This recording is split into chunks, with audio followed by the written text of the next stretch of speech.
So we're about to go and get ourselves checked into Swaziland, getting all our documentation ready here. And there's only one or two other people here, so it seemed to be quiet here.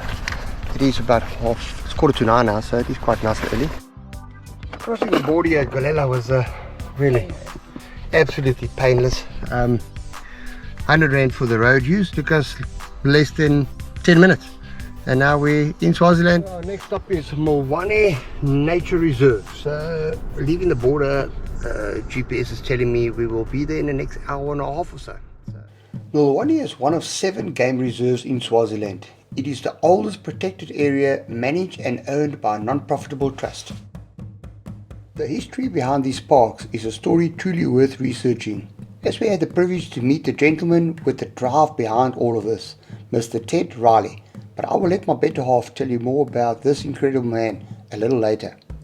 The reserve is only 4,560 hectares, but here you have the option to self-drive, hike or mountain bike at your own leisure. As mentioned earlier, the gentleman with the drive and the dream behind INEswatini's establishment of wildlife sanctuaries is Mr. Ted Riley. We had the great privilege of meeting Mr. Riley, a quite by chance encounter that left us both humbled and in awe of such a great man. Mr. Riley, together with the monarchy, has fought tirelessly in the conservation of Eswatini's wildlife, and Mlilwane and Hlane are just 2 of the reserves that he helped create. Sadly, we did not think of recording any part of this conversation as we were completely lost in admiration with his storytelling. It is experiences like this that make a trip even more memorable. Mr. Riley, we salute you.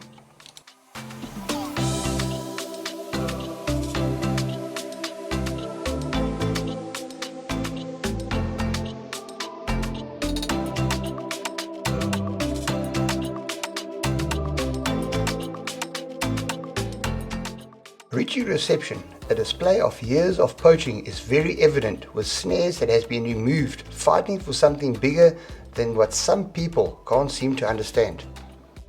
What for us? How are you? Very well, and self? Fine, thank you. Have you got a campsite for us? Yes, I do. And how much is it? It's 155 per person per night. Perfect, thank you very much. At the campsite we have a group of 11 people.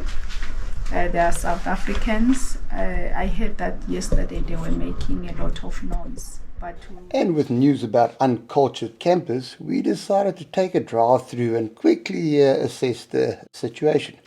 These characters have been on the bottle clearly for some time, and we opted to stay in the traditional beehives, which turned out to be an awesome experience. So I suppose I should thank those drunk twats for putting me off camping for the night. And with our bags in our beehive, we decided to download some footage while sitting around the fire waiting for the buffet supper to get served, and we were strangely entertained by these warthogs, who has made this their sleeping den, believe it or not. We were told this fire has been burning non-stop for over 20 years, even during raining times, having a metal plate that they seem to cover it, but not letting the fire go out though. Now, even though I know these creatures are wild, I could not resist taking a chance getting closer. After all, they look so cozy and calm next to that fire pit. Yes, and a lesson to all, wild animals, even in a controlled environment like this, is still wild and should never be approached, fed or treated like domestic animals. Period. The evening was as beautiful as the supper. The calmness and friendliness we have experienced in this country so far has just been top class.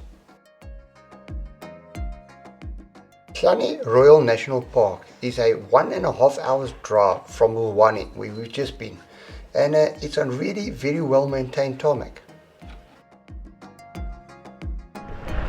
We've just paid 170 Rand for the conservation fees at Hlane Royal Reserve. Got a campsite here at Hlane Royal Reserve, and we paid 310 Rand for the night for our campsite. So we booked a guided walk for tomorrow morning 6:30. It was 285 Rand per person. So they do not have the big 5 here, but they do have the big 4. They have everything except the buffalo. So this is what the campsites look like. Quite a lot of space here. A lot of shade, fairly flat. There's some grass areas as well. Big ablutions over there. These are the ladies' ablutions at Hlane Royal National Park. So clean, so tidy, enough space for everybody, and donkey boiler that is lit. We don't actually have to do it ourselves, which makes a nice change, and it is permanently lit by here. Yep, here we go. Hot water all the time, they say. Good morning, chaps. It is 6 o'clock. We've got 20 minutes before we get this hike going. So it's a 2-hour hike. This is our first time we're doing something like this, so we're pretty excited. Yeah, it's a pity. Last night we heard the lions, we heard hyena, we heard jackal. Yeah, pretty much whole morning hours didn't stop. But yeah, absolutely fantastic. Sorry, I didn't record that though. But yeah, it's really been a nice outing coming here to Hlane. Let's go and see what the bush got in for us. So yes. The hike takes you through a designated part of the park where the lions cannot access, but the rhinos, hyenas and other cat species are not restricted. And being with a guide was not just very informative and entertaining, but gave us a sense of security too.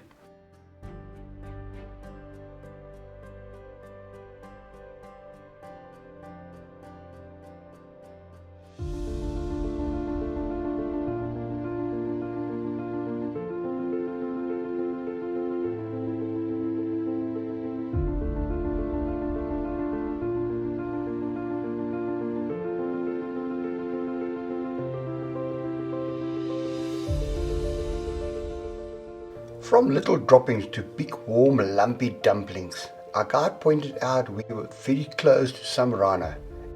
Funny just how intimidated a person can feel seeing these massive creatures on our level and not from the comfort of my hillocks, but what a true experience.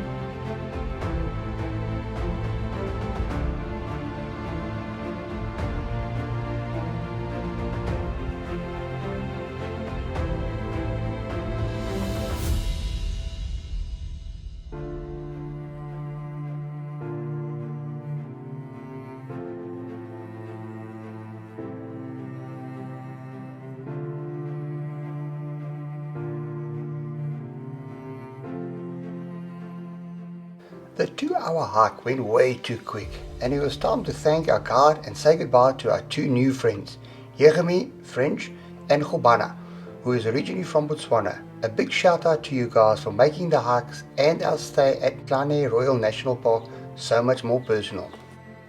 Our plan for the rest of the morning is a good breakfast and just enjoying the peace and quiet at the Waterhole right in front of the restaurant, where rhino and hippos seem to be friends, separating us only by means of a 2 single string wire, which again brings me back to the fantastic job the country and the people within has done with looking after these magnificent creatures, giving us an opportunity to see them in their natural habitat up close.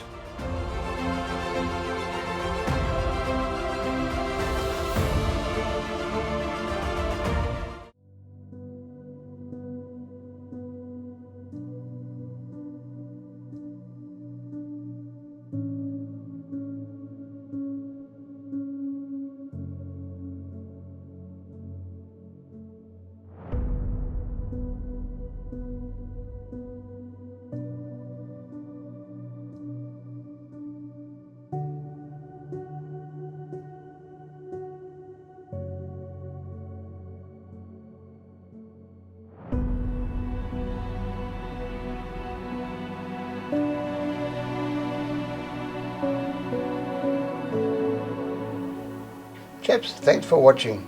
It was a super trip through Eswatini and I hope you guys enjoyed some of our highlights, enough to get you going and explore some of these magnificent places for yourself.